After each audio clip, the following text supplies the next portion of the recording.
These are two knives discontinued by Buck, unfortunately. Not sure if they just didn't sell well or what. I did pick them up. In fact, I think I bought these two at Walmart when they carried them. I'm not sure. I may have ordered them. I forget. However, this is the Buck Mayo Hilo design. This is a Buck Mayo Cutback knife. These are nice everyday carry knives. Very inexpensive, yet they have some really good construction. I'm a little bit hesitant to review them since they're no longer available. However, you might have them in your collection, or you might run across someone who does sell them still. So for what it's worth, I'll go ahead and press on with the collection. There is actually a similar knife by Buck, and it's I think it's a TNT version, and it's very similar to the larger Hilo design here. Let's talk about that one first. This is a nice knife for the money. It really is. I think it came in under 35 bucks, maybe 30 bucks, and it just has a lot going for it. It's a solid stainless steel handle. It has been lightened with some drill holes. Good job on that, but stainless steel is still a heavy handle material, and I generally do not prefer it. On the downside, this is a knife that convinced me after I carried it for a couple of weeks that I just was never going to carry anything over 4 ounces. This is a 4.3 ounce knife, so it is just over 4 ounces. And it just seems a little bit heavy to me, even though it is supposedly lightened with those lightning holes. And all the solid stainless steel handle versions of any knife I've seen kind of fall into that category. They're just heavy. I'd much prefer to have something like a SOG Flash or something that's lighter weight, and I don't really need a solid steel handle in an everyday carry / tactical folding design. However, that being said, there are some advantages to the design that Tom Mayo did on this knife, and that is it's very slim. The handle is thin. It's real easy to carry. It's not bulky at all because that stainless steel is such a strong handle material. And it's been radius nice, i.e. it's not flat, it's radius to fit our hand.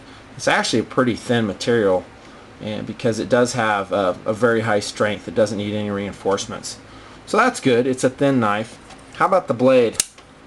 The Hilo comes in just under 4 ounces. It's a matte finished blade made out of 440C steel, which is surprising at this price point if you ask me.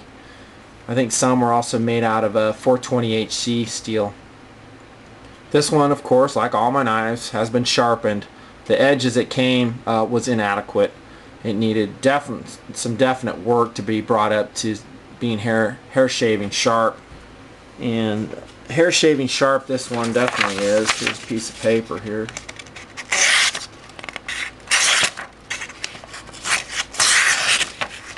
It is very sharp. Anyways, enough of that. It works. Nice blade shape. It's got that drop point to it. A little bit of indentation on the belly here towards the tang, but nice sweep here for utility cutting. You can use it as a defensive blade too. No problem. This has the reach for it, and it's strong enough. Marked Buck right here on the side. And again, that matte finish is really pretty. Dual thumb studs. Chinese manufactured. That's why they can get it to you for less than 35 bucks. If it was made in the US, it'd probably be double the price. No jimping on the top here, so you ain't going to find that there. How's the lockup? Actually, solid. There's absolutely no play in these Mayo designs. Solid side to side, up and down. Really nice job. Handle's really nice too as far as ergonomics go. It's a very ergonomic handle. However, a downside to that stainless steel, besides its weight, which I already mentioned, is it's going to be cold in winter and hot in the summer. You know, there's nothing to insulate us, and that's not a good thing. It is matte finished, handsome looking handle. Pivot screw is a Torx. I did have to play with this a little bit to get the proper deployment speed. Unfortunately, a pivot mounted clip, strong clip, also matte finished. It's just on the pivot end. I wish it was on this end right here so I could do tip up carry. How's the deployment speed? Speaking of that, nice and fast actually. It doesn't need a lot of thumb tension to bring it out in a solid flat fashion. That's what really impressed me about these Mayo designs at the price point. 1, a good steel, 2, had a really tight lockup, and then 3, they're really fast. So they do have some downsides, for me at least, and that's the pivot mounted clip and the slightly heavy weight, I would say. So I would prefer to have it if that handle was made out of aluminum, this knife would be a home run. Actually be a home run. Aluminum handle, and move that pivot or that clip down here to the butt end of the knife. Then this would be a wicked knife. However, it would only be cool if it was brought to me at a real low price point. How's the handle real estate? Pretty good. I pretty much take up the whole handle. I guess if you have smaller hands, you could use this butt portion for an impact device if you needed to. In the folded position, you could totally do that. And that would hurt. I would not want to be hit by that right there.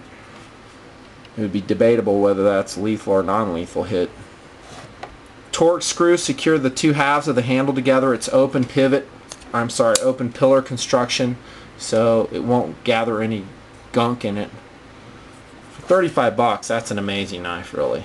It's a high value knife for what you get, especially with the steel, the sharpness, the finishing, and the looks.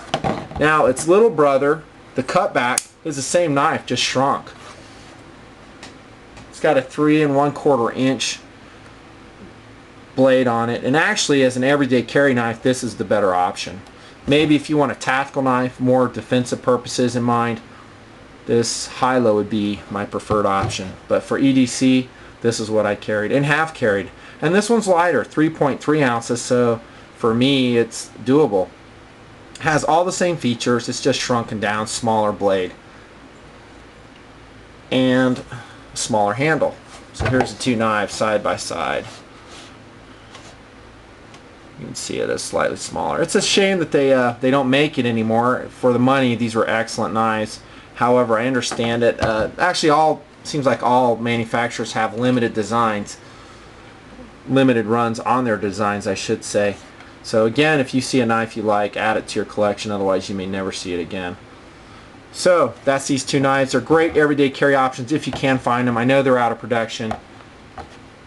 However, there are similar knives around. That TNT that Buck is making currently, as of mid 2008, would be a very similar design to the Hilo here. So Buck Mayo designed Cutback, and this one Mayo Hilo right here. Nothing fancy. Thanks for tuning in.